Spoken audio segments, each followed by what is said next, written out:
Everyone, welcome to channel learn with ease. आज हम solve करेंगे इशू ऑफ डिबेंचर्स चैप्टर से question number 13, 14 and 15। Chapter 7 DK Goyal की book से class 12 accounts. Online classes, online tuitions के लिए आप मुझे स्क्रीन पर दिए गए नंबर पर व्हाट्सएप कर सकते हो अपना नाम और क्लास। और आप अगर सॉल्यूशन ढूंढ रहे हो टीएस ग्रेवाल और DK Goyal new edition book के, तो चैनल के होम टैब पर क्लिक करो। आपको सभी सॉल्यूशंस अपलोडेड मिलेंगे। पोस्ट सेक्शन में एमसीक्यूज मिलेंगे क्विज की फॉर्मेट में और एमसीक्यूज के सॉल्यूशन से शॉर्ट्स में। साथ ही अब आप इस सॉल्यूशन को इंग्लिश और हिंदी दोनों ही लैंग्वेज में देख सकते हो। उसके लिए आपको ये सेटिंग का बटन प्रेस करना है और ऑडियो ट्रैक के ऑप्शन से इंग्लिश या हिंदी को सिलेक्ट करना है। तो बहुत कुछ है चैनल पर, विजिट द चैनल। अच्छा लगे तो शेयर और सब्सक्राइब जरूर करना। क्वेश्चन नंबर 13 में एक कंपनी ने 12 लाख रुपीस की एसेट और 2,20,000 रुपीस की लाइबिलिटीज को टेक ओवर किया। दूसरी कंपनी के एसेट और लाइबिलिटीज को टेक ओवर किया। परचेज कंसिडरेशन डिसाइड की है 9,40,000।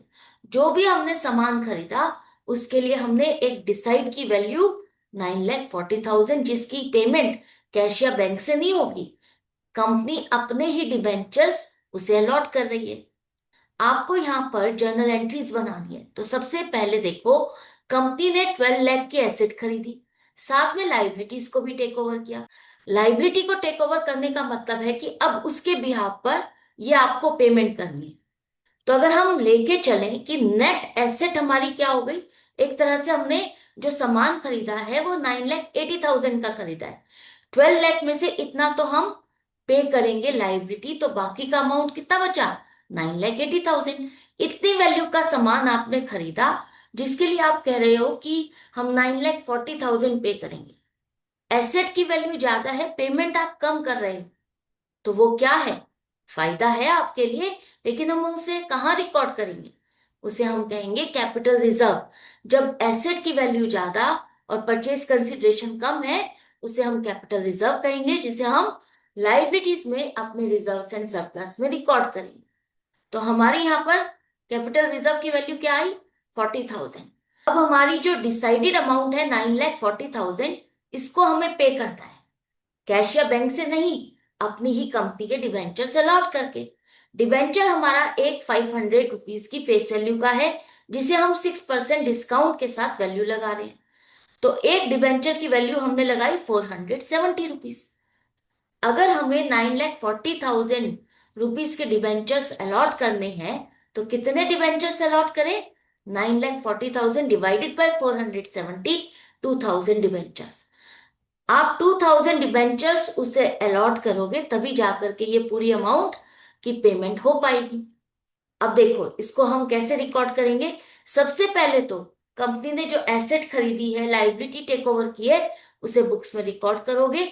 Sundry assets account debit, asset का नाम नहीं दिया तो sundry assets account debit 12 lakh.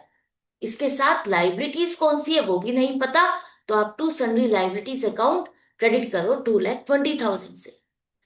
अब हमने जो अमाउंट डिसाइड की है उसे पे करने की, वो क्या है, 9,40,000। तो नाम नहीं पता हमें जिससे हमने सामान खरीदा, तो आप क्या लिखोगे, वेंडर। To vendor account 9,40,000। और जो हमारी सेविंग है उसे हम कैपिटल रिजर्व अकाउंट में क्रेडिट करेंगे 40,000। 9,80,000 का सामान 9,40,000 में खरीदा, तो आपके लिए जो फायदा है 40,000 कैपिटल रिजर्व में रिकॉर्ड होगा। पेमेंट करनी है वेंडर को, तो वेंडर अकाउंट डेबिट 9,40,000। इसके बाद आपने कितने डिबेंचर्स दिए हैं, 2,000 डिबेंचर्स, जिसकी फेस वैल्यू 500 के हिसाब से पूरी वैल्यू बनती है 10 लाख रुपीस की। तो डिबेंचर अकाउंट तो आपका 10 लाख से क्रेडिट होगा। 9,40,000 के बदले में 10 लाख के डिबेंचर्स आपने दिए, तो 60,000 का डिस्काउंट है, तो आप डिस्काउंट ऑन डिबेंचर्स अकाउंट को डेबिट करोगे 60,000 से। ये कंपनी का नुकसान है, एक्सपेंस है, जिसे कंपनी अपनी बुक्स में रिकॉर्ड करेगी। डिस्काउंट का मतलब है कि आपने जो अपने डिबेंचर उसको दिया है वो उसको डिस्काउंटेड वैल्यू पर दिया है। वैल्यू उसकी 500 रुपीज है और आपने उसको 470 रुपीज में बेच दिया। जब फ्यूचर में आप इसको पे करोगे, डिबेंचर्स की पेमेंट करोगे, तब 9,40,000 नहीं, 10 लाख के हिसाब से पेमेंट करोगे। 10 लाख के हिसाब से ही उसको इंटरेस्ट इस पर कैलकुलेट करके दिया जाएगा। तो फायदा किसके लिए हुआ? जिसको आपने डिवेंचर्स दिए हैं उसके लिए फायदा है, क्योंकि उसको 10 लाख के डिवेंचर्स 9,40,000 में मिले, राइट। इसके बाद डिस्काउंट ऑन डिवेंचर्स, ये आपको क्लोज करना है, राइट ऑफ करना है। किस साल में? जिस साल में आप डिवेंचर्स अलॉट करते हो। तो किस तरह से करोगे?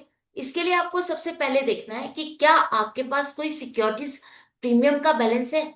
सिक्योरिटीज प्रीमियम का मतलब ये नहीं है कि आपने अभी जो डिबेंचर्स अलॉट किए हैं उसी पर ही आपको प्रीमियम मिला होगा, उसी से ही आप इसको एडजस्ट करोगे, नहीं। अभी तो आपने डिस्काउंट पर इशू किया है ना, प्रीमियम तो है ही नहीं। पहले के कोई डिबेंचर पर आपको कोई प्रीमियम मिला हो, या कोई शेयर्स आपने अलॉट किए हो, वहां पर आपने प्रीमियम रिसीव किया हो, वो अगर कोई प्रीमियम का बैलेंस है तो उसके साथ आप पहले इस एक्सपेंस को एडजस्ट करोगे। अगर प्रीमियम नहीं है आपकी बुक्स में तो आप इसे पूरा पूरा statement of profit and loss में ट्रांसफर करोगे।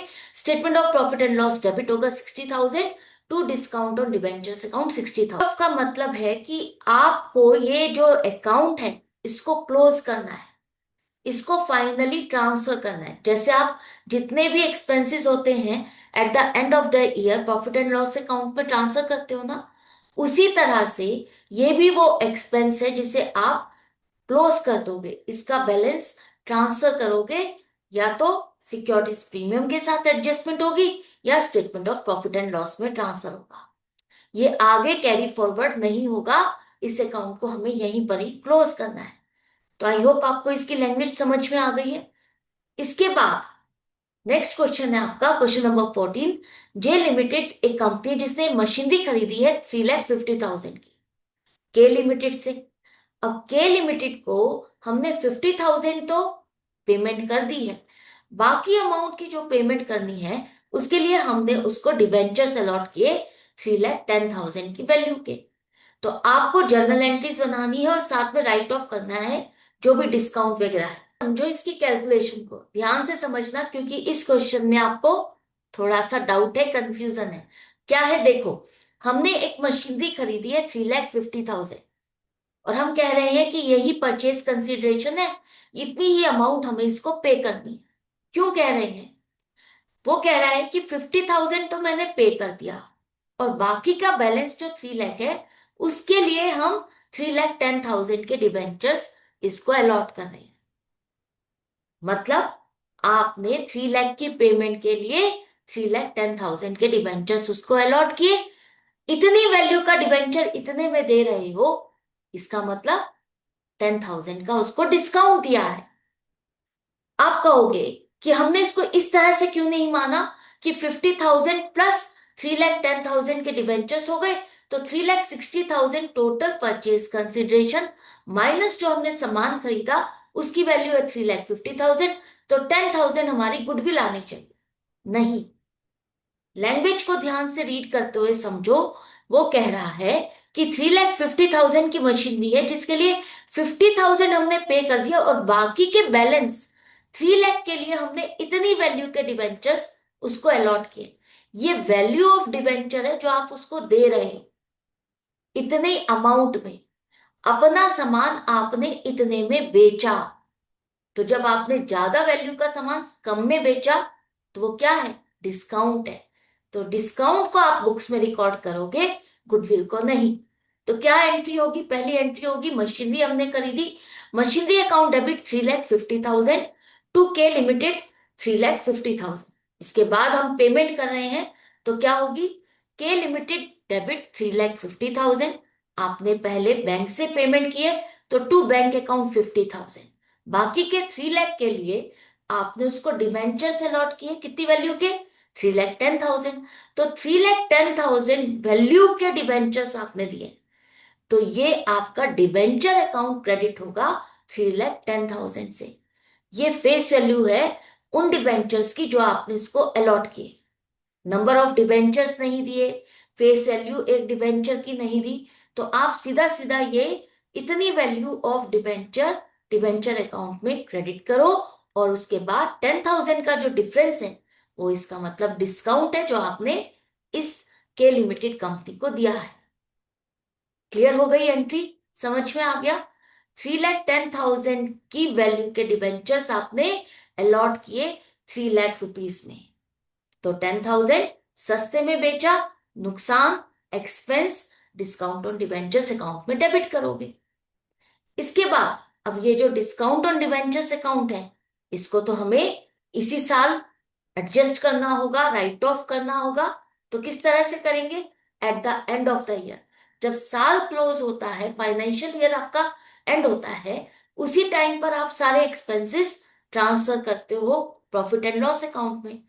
तो इस एक्सपेंस के लिए आपको चेक करना है कि आपके बुक्स में सिक्योरिटीज प्रीमियम का बैलेंस है, नहीं है, तो आप इसे पूरा पूरा statement of profit and loss में ट्रांसफर करो। Statement of profit and loss debit 10,000 to discount on issue of debentures 10,000। Question complete हो गया। आई होप आपको समझ में भी आ गया। Next question, question number 15। Question number 15 में स्टार टेक्सटाइल्स लिमिटेड ने मॉडर्न टेक्सटाइल लिमिटेड की कुछ एसेट्स को खरीदा। कितने रुपए में? 45 लाख। परचेज कंसिडरेशन जो डिसाइड हुई है, परचेज कंसिडरेशन का मतलब क्या है? एक एग्रीड अमाउंट कि हम इतना सामान इतने रुपए में खरीदेंगे। जहां सेलर और परचेजर दोनों एक अमाउंट पर एग्री होते हैं उसे हम क्या कहते हैं? अग्रीड वैल्यू या परचेज कंसिडरेशन, जो कि यहाँ पर है 45 लाख रुपीज। 45 लाख रुपीज में इतना हमने सामान खरीदा, जिसके लिए स्टार टेक्सटाइल्स लिमिटेड ने 3 लाख रुपीज कैश पे किए और बाकी के लिए उसे डिबेंचर अलॉट किए। तो जर्नल एंट्री क्या होगी? सबसे पहले देखो कैलकुलेशन। कंपनी कह रही है कि 25 लाख रुपीज की लैंड एंड बिल्डिंग को हम 40 लाख रुपीज की वैल्यू लगा रहे हैं, इतने रुपए में हम खरीदेंगे। स्टार टेक्सटाइल्स लिमिटेड ने मॉडर्न टेक्सटाइल लिमिटेड, जिसकी लैंड एंड बिल्डिंग उसकी बुक्स में 25 लाख रुपीज की है, लेकिन स्टार टेक्सटाइल्स लिमिटेड कहती है कि इसकी वैल्यू चलो 40 लाख रुपीज लगाते हैं, हम इतने रुपए में इसको खरीदने को तैयार है।